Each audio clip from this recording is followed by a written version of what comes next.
नागपुरातही कोरोनाचा पुन्हा शिरकाव, 2 रुग्ण आले कोरोना पॉझिटिव्ह। आरोग्य विभागाकडून नागपूरकरांना काळजी घेण्याचं आवाहन।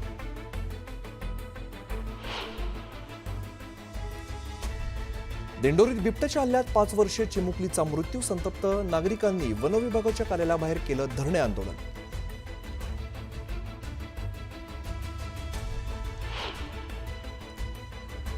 वातावरणातील बदलामुळे देहूतील मंदिरात विठ्ठल रुक्मिणीच्या मूर्त्यांना चंदन उटीचा लेप, रसदार फळांचाही दाखवला नैवेद्य।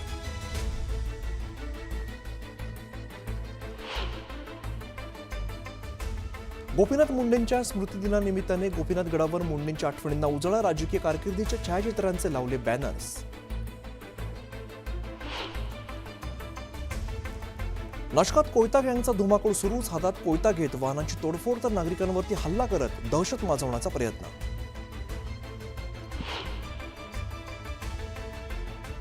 बीडच्या अंजनवती गावात जमिनीच्या वादातून गावगुंडांकडून महिलेसह शेतकऱ्याला मारहाण, पोलिसांकडून तिघांविरोधात गुन्हा दाखल।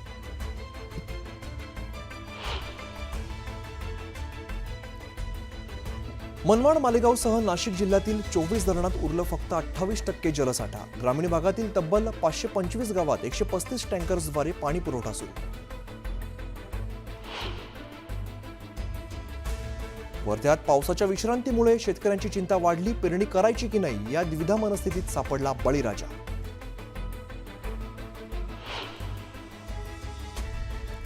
कोल्हापुरात कोरोना रुग्णसंख्येमध्ये वाढ, सध्या जिल्ह्यामध्ये 8 कोरोना बाधितांवरती उपचार सुरू।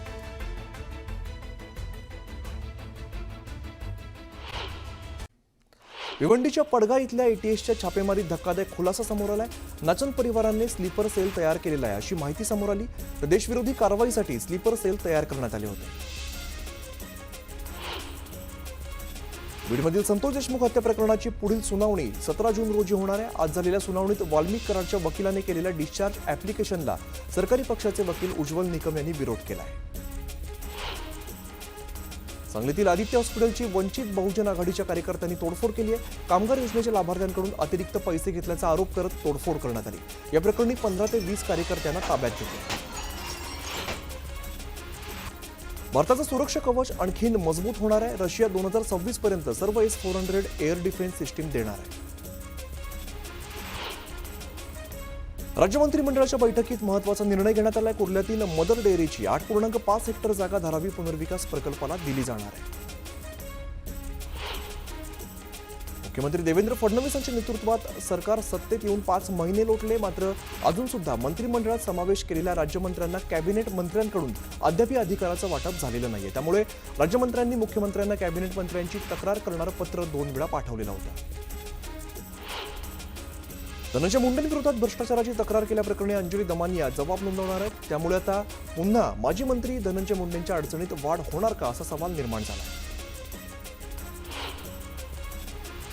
LOC ओलांडून पाकमध्ये गेलेल्या नागपूरची सुनीता पोलीस चौकशीमध्ये सहकार्य करत नसल्याचं समोर आलं। त्यामुळे आता NIA आणि सैन्याचे अधिकारी सुनीताची चौकशी करणार आहेत।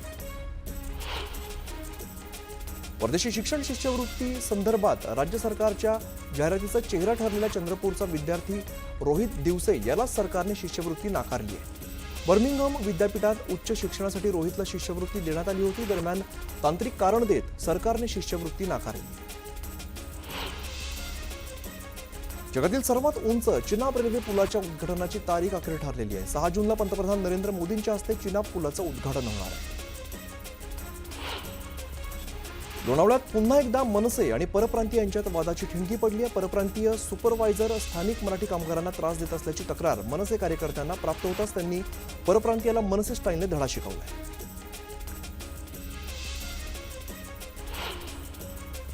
पुण्यातील बनेश्वर रस्त्याच्या काँक्रिटीकरणास PMRDA कडून अखेर मंजुरी मिळाली आहे। बनेश्वर रस्त्यासाठी 2.94 कोटींचा निधी मंजूर झालाय। त्यामुळे सुप्रिया सुळेंच्या पाठपुराव्याला यश आलंय।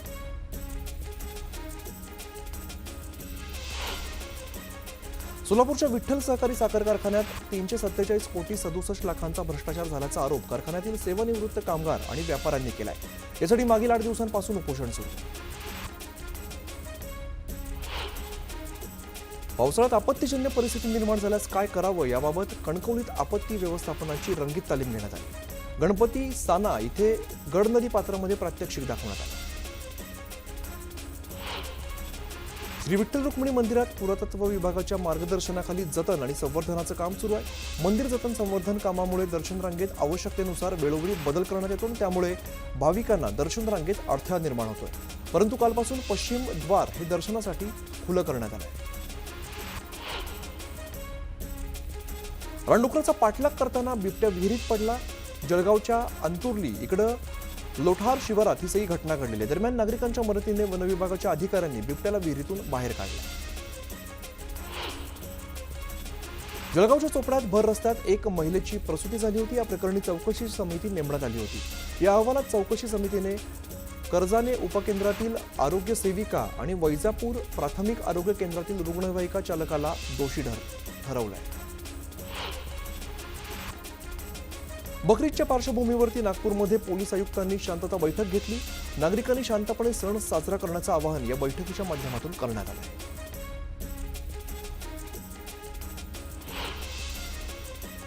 केंद्र सरकारकडून कांदा निर्यातीवरती मिळणारी 1.9% सवलत रद्द करण्यात आली आहे. या निर्णयाबाबत शेतकरी आणि व्यापाऱ्यांनी नाराजी व्यक्त केली आहे. दरम्यान हा निर्णय मागे घेण्याची मागणी शेतकऱ्यांनी केली. सिल्लोड तालुक्यातील पालोद परिसरामध्ये असलेल्या संभाजीनगर जळगाव महामार्गावरील पुलाचं काम मागील 10 वर्षांपासून सुरू आहे. मात्र अद्यापही काम पूर्ण झालेलं नाहीये. 15 फूट लांब आणि 2 ते 3 फूट खोल खड्डे पडल्यामुळे वाहन चालकांना मोठी कसरत करावी लागते. रत्नागिरीच्या मीरा किनाऱ्यावर वादळाच्या तडाख्यात सापडून बसरा स्टार हे जहाज एका जागी 6 वर्षापासून अडकून पडलेलं होतं. दरम्यान मीरा समुद्र किनाऱ्यावरती लाटांच्या सातत्याने होणाऱ्या माऱ्यामुळे या जहाजाचे 2 तुकडे झालेत. गेल्या अनेक महिन्यांपासून हे भंगारात असलेलं जहाज इथल्या पर्यटनाचं केंद्र बनलं होतं. वाशिमच्या रिसोड एसटी आगाराला नवीन 5 एसटी बसेस मिळालेल्या आहेत. या सर्व एसटी बसेसचं लोकार्पण आमदार अमित झनक यांच्या हस्ते पार पडलंय. बकरीदच्या पार्श्वभूमीवर गोवंशाची कत्तल होऊ नये यासाठी नाशिक जिल्ह्यातील बाजार समितीत भरणाऱ्या गुरांच्या सर्व बाजारांवर आजपासून 8 जूनपर्यंत बंदी घालण्यात आली. त्यामुळे गुरांच्या बाजारात शुकशुकाट बघायला मिळतो. मनमाड मालेगावसह नाशिक जिल्ह्यातील 24 धरणात केवळ 28% जलसाठा शिल्लक आहे. त्यामुळे ग्रामीण भागातील तब्बल 525 गावात 135 टँकरद्वारे पाणी पुरवठा केला जातो. वाशिम जिल्ह्यात पावसानं उसण घेतल्यामुळे शेतकऱ्यांनी हळद पॉलिश करण्याच्या कामाला सुरुवात केलेली आहे. ट्रॅक्टरवरती जोडलेल्या पॉलिश मशीनच्या सहाय्याने हळदीला पॉलिश केलं जात आहे. दिंडोरीच्या जाधव वस्तीजवळ बिबट्याने 5 वर्षीय चिमुकलीवरती हल्ला केलाय. आजोबांसोबत घरी जात असताना बिबट्याने चिमुकलीवरती झडप घालून नेलेला आहे. दरम्यान नागरिकांनी शोध घेतला असता चिमुकलीचा मृतदेह आढळून आला. मावळमधील 24 शाळा आधुनिक पायाभूत सुविधांनी विकसित करण्यात येणार आहेत. उपमुख्यमंत्री अजित पवार यांच्या संकल्पनेतून हा महत्वाकांक्षी प्रकल्प साकारण्यात येतो. यासाठी एकूण 20,57,00,000 रुपयांचा निधी मंजूर करण्यात आला. जळगाव जिल्ह्यात ज्वारी बाजरी खरेदी नोंदणीसाठी आता 15 जूनपर्यंत मुदतवाढ देण्यात आली आहे. तर 9,337 शेतकऱ्यांची नोंदणी पूर्ण झाली आहे. पणन महासंघाच्या माध्यमातून एकूण 18 शासकीय खरेदी केंद्र सुरू आहे. जालन्यातील जाफराबाद तालुक्यामध्ये झालेल्या मुसळधार पावसामुळे नळ विहिरा या ठिकाणी शेतकऱ्यांचं मोठ्या प्रमाणात नुकसान झालं. शेतकऱ्यांच्या कलिंगडाच्या शेतात अक्षरशः कलिंगड पिकाचा चिखल झालाय. नांदेड जिल्ह्यात पावसामुळे झालेल्या नुकसानामुळे हताश झालेल्या एका शेतकरी कुटुंबातील चिमुकलीने एक व्हिडिओ बनवलाय. प्रशासन पंचनामे करण्यासाठी शेतात न आल्यामुळे मुलीनं व्हिडिओमध्ये तक्रार केली आहे. तर हा व्हिडिओ व्हायरल झाल्यानंतर आमदार राजेश पवार यांनी प्रशासन अधिकाऱ्यांना सोबत घेत थेट चिमुकलीच्या शेतामध्ये नुकसानाचे पंचनामे करण्याचे आदेश दिले. मराठवाड्यात मे महिन्यात पावसाने जोरदार हजेरी लावली. पावसामुळे मराठवाड्यातील 8ही जिल्ह्यात 11,000 हेक्टरवरील पिकांचं नुकसान झालंय. हळद, भुईमूग, ज्वारी, कांद्यासह फळबागांचं यात मोठं नुकसान झालंय. सर्वात जास्त फटका बीड जिल्ह्याला बसलाय. एकट्या बीडमध्ये 4.5 हेक्टरवरील पिकांचं नुकसान झालंय. वर्ध्यात मागील महिन्याच्या शेवटच्या आठवड्यामध्ये पावसानं हजेरी लावली. मात्र आता पावसाने विश्रांती घेतल्यामुळे शेतकऱ्यांची चिंता वाढली. पेरणी करायची की नाही अशी द्विधा मनस्थितीत शेतकरी सापडलाय.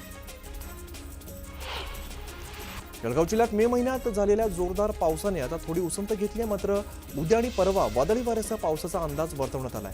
जळगावाला येलो अलर्ट जारी करण्यात आला आहे. सोलापूर जिल्ह्यात पावसामुळे 4,000 हेक्टर शेतीचं नुकसान झालंय. त्यातील काही शेतीचे पंचनामे झाले असून काही भागातील पंचनामे सुरू आहेत. तर या शेतकऱ्यांना सरकारकडून मदतीची प्रतीक्षा कायम आहे. छत्रपती संभाजीनगरमध्ये पावसानं विश्रांती घेताच खरीप पूर्व मशागतीची कामं शेतकऱ्यांनी पुन्हा सुरू केली आहेत. रासायनिक खतं बियाणं खरेदी करण्यासाठी शेतकरी कृषी सेवा केंद्रांवरती गर्दी करतात. कोल्हापुरातील कोरोना रुग्णांमध्ये वाढ झाली आहे. जिल्ह्यात सध्या कोरोनाचे 8 रुग्ण उपचार घेत आहेत. त्यामुळे नागरिकांना काळजी घेण्याचं आवाहन केलं जात आहे. नागपुरातील कोरोनाचा पुन्हा शिरकाव झालाय. नागपुरात कोरोनाचे 2 रुग्ण पॉझिटिव्ह आढळले. त्यामुळे आरोग्य प्रशासनाकडून काळजी घेण्याचं आवाहन केलं जात आहे. देवस्थान इनामी वर्ग 3च्या जमीन खालसा करून त्या शेतकऱ्यांच्या नावे कराव्यात या मागणीसाठी सांगलीतील अखिल भारतीय किसान सभेच्या वतीने आंदोलन करण्यात आलं. जिल्हाधिकारी कार्यालयासमोर राज्य सरकार विरोधात जोरदार निदर्शनं करण्यात आली. काँग्रेस पक्षानं शेतकऱ्यांच्या विविध समस्यांकडे लक्ष वेधण्यासाठी यवतमाळच्या दाभडी इथून शेतकरी आत्मसन्मान पदयात्रा काढली. केंद्र सरकारने शेतकऱ्यांना दिलेली आश्वासनं पूर्ण करावीत अशी मागणी काँग्रेसनं केली. सिल्लोडच्या लिहाखेडी सारोळा चौफुली इथं सकल हिंदू समाजाच्या वतीने रास्ताको आंदोलन केलं. सिल्लोडमध्ये हिंदू तरुणाला केलेल्या मारहाणीच्या निषेधार्थ हे आंदोलन करण्यात आलं आहे. गोपीनाथ गडावरती गोपीनाथ मुंडेंच्या पुण्यतिथी निमित्ताने विविध कार्यक्रमांचं आयोजन करण्यात आलं. यावेळेला पंकजा मुंडे यांच्यासह प्रीतम मुंडे उपस्थित होत्या. यावेळेला दोघी गडावरती नतमस्तक झाल्या. भाजपाचे दिवंगत नेते गोपीनाथ मुंडे यांच्या स्मृतिदिनानिमित्ताने गोपीनाथ गडावरती गोपीनाथ मुंडेंच्या आठवणींना उजाळा देण्यात आला. गड परिसरात राजकीय कारकिर्दीच्या छायाचित्रांचे मोठे मोठे बॅनर्स लावण्यात आले. संत तुकाराम महाराजांच्या 340व्या पायी पालखी सोहळ्याच्या पार्श्वभूमीवर उपजिल्हाधिकारी डॉक्टर यशवंत माने यांनी मुख्यमंत्र्यांच्या सभागृहात आढावा बैठक घेतली. या बैठकीमध्ये वारकऱ्यांच्या सोयी सुविधा आणि सुरक्षिततेचा आढावा घेतला. संत तुकाराम महाराजांच्या पायी पालखी सोहळा देहू देवस्थानकडून जोरदार तयारी सुरू आहे. दरम्यान वातावरणात होणाऱ्या बदलांमुळे संत तुकोबांच्या देहूतील मुख्य मंदिरात विठ्ठल रुक्मिणी यांना चंदन उटी लावण्यात आलेली आहे. यासोबतच रसदार फळांचा नैवेद्य दाखवला आहे. शशांक आणि लता आगवण्याच्या अडचणीमध्ये वाढ झाली आहे. या दोघांना 6 जूनपर्यंत पोलीस कोठडी सुनावण्यात आली आहे. जेसीबीच्या गैरव्यवहार प्रकरणी त्यांना माळुंगे पोलिसांनी अटक केली आहे.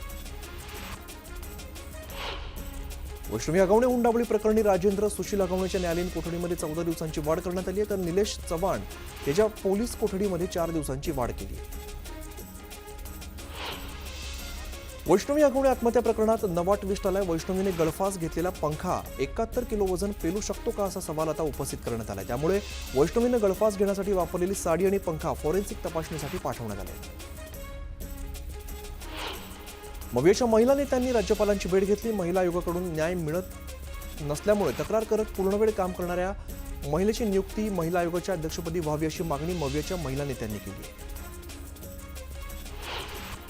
राज्यपालांची भेट घेतल्यानंतर माध्यमांशी बोलताना सुषमा अंधारे यांनी महिला आयोगाच्या अध्यक्ष रुपाली चाकणकरांविरोधात जोरदार हल्लाबोल केलाय. चाकणकर रश्मिका मानधना आहेत का? चाकणकर कोणत्या क्षेत्रात तज्ज्ञ आहेत असा सवाल उपस्थित करत चाकणकरांच्या राजीनाम्याची मागणी सुषमा अंधारे यांनी केली. विरोधकांची टीका मी स्वीकारत नाही, त्यांची टीका त्यांना परत असं म्हणत रुपाली चाकणकरांनी सुषमा अंधारेंच्या टीकेला प्रत्यक्ष उत्तर देणं टाळलंय. वैष्णवी प्रकरणाचा तपास अजून सुरू आहे, त्यामुळे आपण पोलिसांना सहकार्य केलं पाहिजे. टीकाकार केवळ प्रसिद्धीसाठी टीका करतायत असंही चाकणकर म्हणाले. उपसभापती नीलम गोरे यांनी महत्त्वाची बैठक बोलवली होती. या बैठकीला स्वतः महिला आयोग अध्यक्ष रुपाली चाकणकर सुद्धा हजर होत्या. या बैठकीसाठी सर्व क्षेत्रातील महिलांना बोलवण्यात आलं होतं. राज्य महिला आयोगातील रिक्त पदं भरण्यात येतील, त्याचबरोबर महिलांबाबतच्या विषयावर विभागीय बैठका घेण्यात येतील असं नीलम गोरे म्हणाल्या.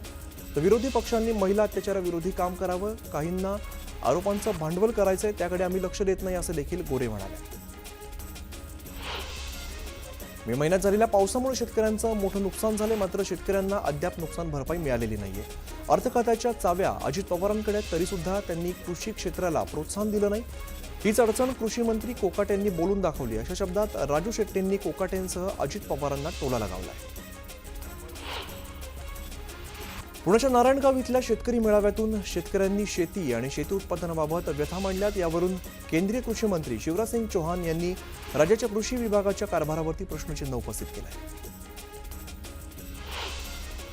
तुम्ही आम्हाला लोकांचं मन जिंकण्याचा मार्ग दाखवला, त्यामुळे आम्ही राज्यात लाडकी बहीण योजना आणली. लाडकी बहीण योजनेमुळे सर्वात मोठा विजय मिळाला. महायुतीच्या विजयाचं श्रेय तुम्हालाही जातं, अशा शब्दात उपमुख्यमंत्री अजित पवारांनी कृषी मंत्री शिवराज सिंग चौहान यांचं कौतुक केलंय. गिरीश महाजनांच्या वक्तव्याचा संजय राऊतांनी चांगला समाचार घेतला. गिरीश महाजनांचा पक्ष तरी जागेवर ऐका. भ्रष्ट ठेकेदार आणि लोक आमचा पक्ष जमीनदोस्त करायला निघालेत. लोकांना धमक्या देऊन पक्ष फोडणाऱ्यांसाठी भाजपानं दलाल म्हणजेच गिरीश महाजनांना नेमलंय, असा हल्लाबोल संजय राऊतांनी केलाय. संजय राऊत केवळ बडबड करतात, दलाली करण्याचं काम राऊतांनीच केलंय. त्यांच्या दलालीमुळे शिवसेनेचं नुकसान झालंय, असा हल्लाबोल गिरीश महाजनांनी केलाय.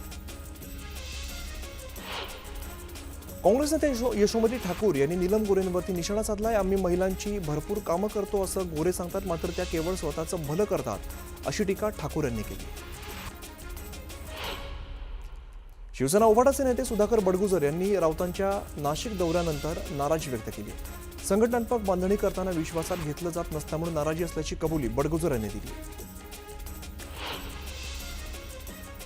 नागपुरात कट्टर विरोधक असलेल्या भाजप आणि काँग्रेसने युती केली आहे. जिल्ह्यातील मौदा खरेदी विक्री संघाच्या निवडणुकीत काँग्रेस भाजपाने युती पॅनल निवडून आलेला, त्यामुळे एकाकी पडलेल्या अजित पवारांच्या पक्षाचे बाबा गुजर यांच्या पॅनलचा पराभव झाला आहे.